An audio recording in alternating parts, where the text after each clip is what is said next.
coming out about this whole NBA scandalous situation. The WNBA is at the front line of it all too, because they is connected to this league. Now, I am here to tell you, the FBI is letting it be known they want phone records, schedules, the whole shebang. Now, we know just a couple of days ago, it was reported that none other than Adam Silver had to meet with the committee to discuss this whole situation involving. Hold up, professional basketball just collided with federal fury. The FBI has unleashed subpoenas on the NBA and WNBA, calling in commissioners for grilling on a sprawling illegal gambling empire.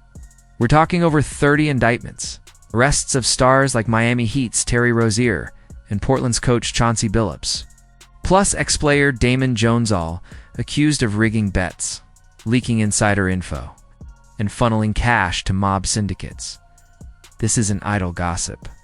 It's a years-long sting exposing rigged poker dens, prop bet manipulations, and $7 million in victim fraud. The NBA's own probes fell short without subpoena muscle now. Feds are demanding phone logs, schedules, and docs from teams league-wide. As Commissioner Adam Silver admits, this cuts deeper than internal audits ever could. The league's reeling, injury reporting rules under review, trust in the game fracturing amid prop bet scandals echoing last year's Jonte Porter mess, mafia links. Check high-tech poker cheats. Absolutely. Billups was nabbed postseason opener.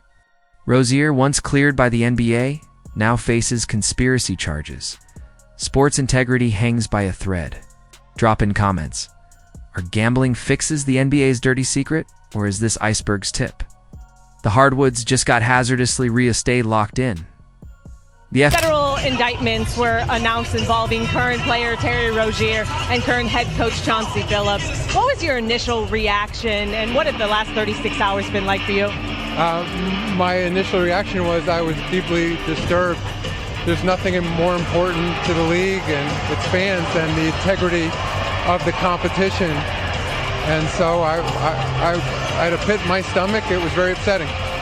And Terry Rozier was allowed to keep playing after an NBA investigation ruled that there was no NBA rules violated. What do you make of that decision now amid the FBI's allegations against him? So what happened was, because bets were placed through legalized legal betting companies, they picked up aberrational behavior around a particular game in March of 23. The FBI is now officially investigating the NBA, and by extension, the WNBA, and this changes everything. This is no longer a situation the league can sweep under the rug with quiet suspensions, secret fines, or private meetings. We're talking about federal authorities, armed with subpoenas, digging into phone records, calendars, internal documents, and even physical property from multiple NBA organizations. The Department of Justice is involved, and now members of Congress are beginning to ask for answers. This is the most serious investigation the league has faced in years. So what exactly do we know? Several credible outlets, including breaking reports from The Athletic, confirm that the NBA has requested records and property from multiple franchises, with the Los Angeles Lakers being the most notable team mentioned so far. And before you ask, no, this is not just about the Lakers, but they are the biggest name currently caught in the spotlight. 2 Lakers staffers have already turned over their phones to investigators. A team employee and Randy Mims, a longtime executive administrator, both surrendered their devices voluntarily, which could mean they believe they have nothing to hide, or their legal teams advised full cooperation to avoid appearing suspicious. Either way, investigators now have complete access to their calls, messages, and every communication on those devices. So what's the FBI looking for? At the center of the investigation is sports gambling, specifically whether players, coaches, or staff members may have shared insider information to benefit bettors. This isn't simply about someone placing a bet. We're talking about potential conspiracy to commit fraud, misuse of confidential team information, and in the worst-case scenario, possible game manipulation. Those are federal crimes with serious consequences. This is much bigger than a league scandal. This is a full-scale federal investigation, and the NBA may be facing a storm no one saw coming. brought to our attention by the regulators and the betting companies. We then looked into that situation and were very transparent about it.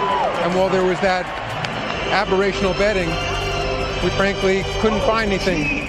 Terry at the time cooperated. He gave the league office his phone. He sat down for an interview, and we ultimately concluded that there was insufficient evidence, despite that aberrational behavior, to move forward. We then worked directly with the law enforcement, as they said at the press conference, that the league has been cooperating, and so that was obviously over 2 years ago. So the federal government has subpoena power, can threaten to put people in jail, can do all kinds of things that a league office can't do. So we've been working with them since then, and of course what they announced yesterday was an indictment. So 2.5 years later, he still hasn't been convicted of anything, in fairness to Terry. Obviously it doesn't look good, but he's now been put on administrative leave. And so, there's a balance here of protecting people's rights and investigating. And as I said, we've been working with the government, and they have extraordinary powers that a league office doesn't have. His entire situation has spiraled into something far bigger than anyone expected. Every new development adds another layer of shock, and the investigation keeps expanding.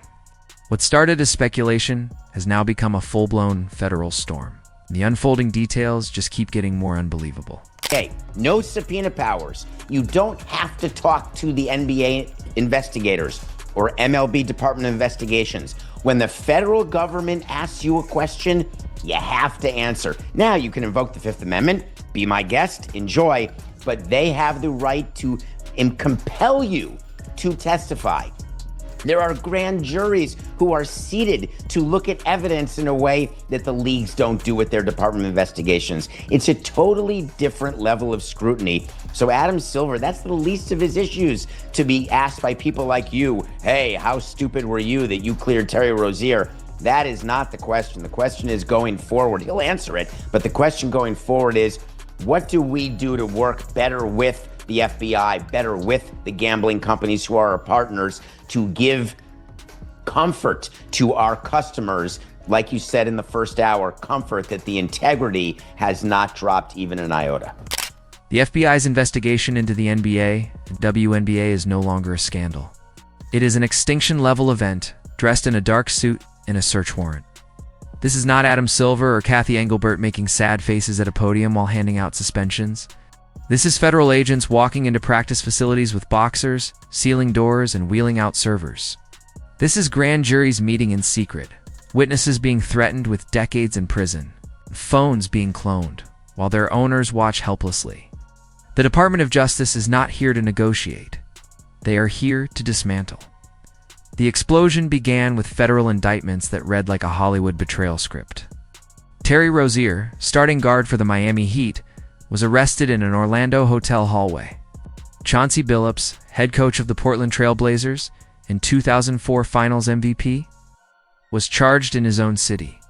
Damon DJ Jones, LeBron James's shadow for 2 decades, the man who has been on every private jet, every championship parade float, every late-night film session, was hit with felony conspiracy and wire fraud counts. These are not water boys. These are faces on the Jumbotron, voices on national television, men with shoe deals and Hall of Fame jackets. When the feds put cuffs on people at that level, the message is crystal clear. Nobody is untouchable. Asterisk Congress smelled blood immediately. Lawmakers on both sides of the aisle fired off letters that were less requests and more accusations. They want every internal investigation file from the last 10 years. They want every email where the league discussed Terry Rozier's miraculous one-game foot injury in 2023. They want to know why the NBA cleared him after a 5-minute look, while federal wiretaps later proved gamblers made $250,000 on his under in a single night. They want to know why nobody called the FBI when Damon Jones was texting Player 3 is out tonight. Hours before the official injury report, Congress is not asking if the leagues failed. They're asking if the leagues deliberately looked the other way to protect billion-dollar gambling partnerships. That is a very different conversation. It can end with people in orange jumpsuits who don't play basketball for a living. The loss. Angeles Lakers are currently the unwilling center of the universe. Not because LeBron James has been charged, he hasn't, but because literally everyone around him keeps appearing in indictments like a cursed supporting cast. Damon Jones is accused of running a one-man betting wire out of the Lakers' traveling party. He's texting exact sit-out times for LeBron and Anthony Davis before the training staff even typed the injury report. Mike Monches, LeBron's personal trainer since he was 18 years old, turned over his phone. Randy Mims, LeBron's executive right hand and business manager, turned over his phone. Both did it voluntarily, which in federal terms means they're lawyers. Saw the subpoenas coming and decided smiling. Cooperation looks better than having the door kicked in on? SportsCenter, the internet has already convicted everyone. Every single LeBron rest day this season is now Exhibit A that he's hiding from investigators. Every load management announcement is dissected for hidden code. Old clips of LeBron laughing, with Damon Jones on the bench, are reposted with captions like, "Enjoy it while it lasts." Some say he's sitting games because his lawyers told him to stay off camera while the feds sort through 2 decades of text messages. Others say he's just old and hurt. The truth is irrelevant. Guilt by association is the new currency. And LeBron's circle is suddenly radioactive. The WNBA is not watching from a safe distance. It is standing in the same blast radius. Same owners, same betting apps, same reputation. The league just had its greatest season in history. Record ratings, packed arenas, Caitlin Clark fever, sponsorship money finally flowing. All of that can vanish overnight if one referee, one trainer, one disgruntled staffer is caught doing the same thing NBA insiders allegedly did. The WNBA is smaller, which means fewer eyes, less oversight, and secrets travel faster. Fans already riot online over every questionable call, every phantom foul, every playoff game that ended on a whistle. Imagine what happens when the FBI announces they have text messages proving a referee knew. A star was playing on a bad ankle and swallowed 3 fouls in the 4th quarter so the under would hit. One case, that's all it takes. One case, in the league's entire comeback story, dies screaming. This entire operation runs on the oldest hustle in gambling, inside information. A single text that says a D is done for the night before, the public sees it is worth 5 figures instantly. A message that a coach is shutting his starters down on the back-to-back can move millions across every sportsbook in America. A whisper that a star is coasting because she's about to get traded tanks her props and makes someone rich?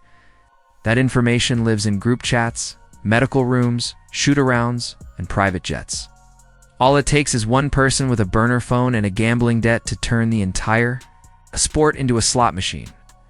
Referees are the nuclear option nobody wants to say out loud. Tim Donaghy already proved it can happen.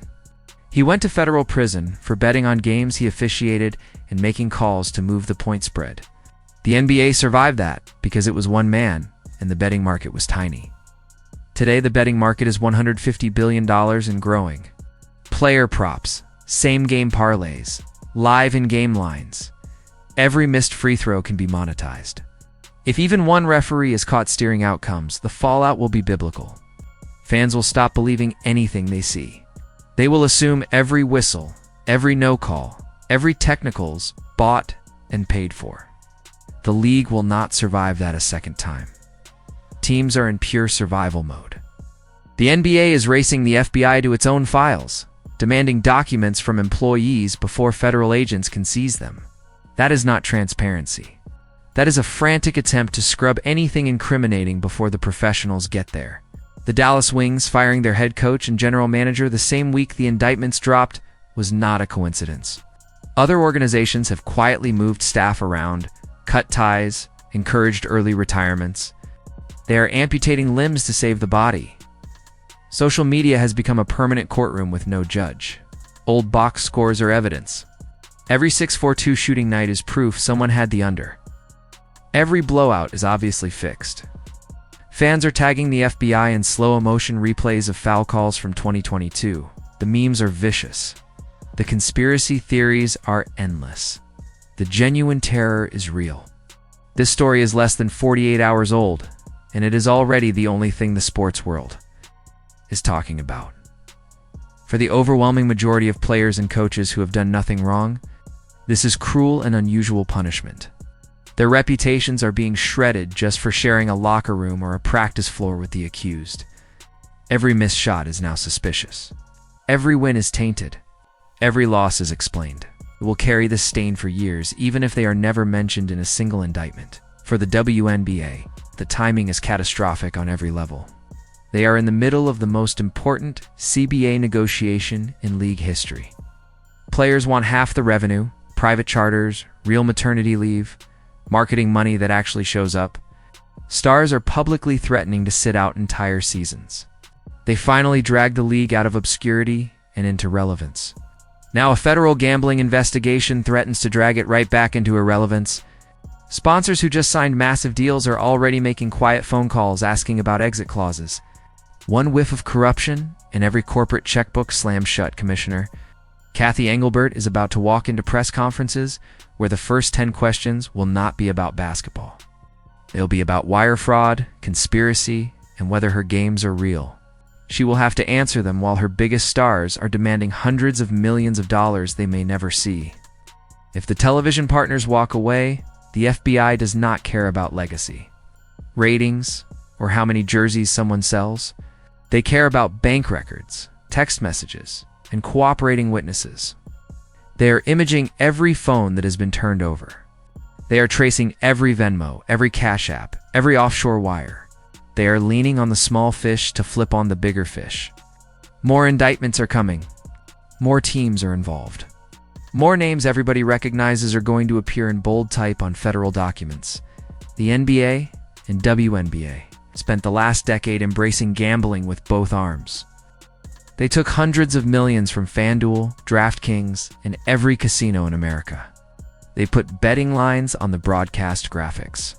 They turned every commercial break into a parlay commercial. They told us it was safe, regulated, and good for the sport. Now the unregulated underworld has allegedly infiltrated the locker rooms, the training rooms, and possibly the officials' dressing rooms. The bill for all that gambling money has arrived, and it is written on Department of Justice letterhead. The house is not just on fire. The house has already collapsed. The only thing left to find out is how many people were inside when the roof came down, and whether anything worth saving can be pulled from the ashes.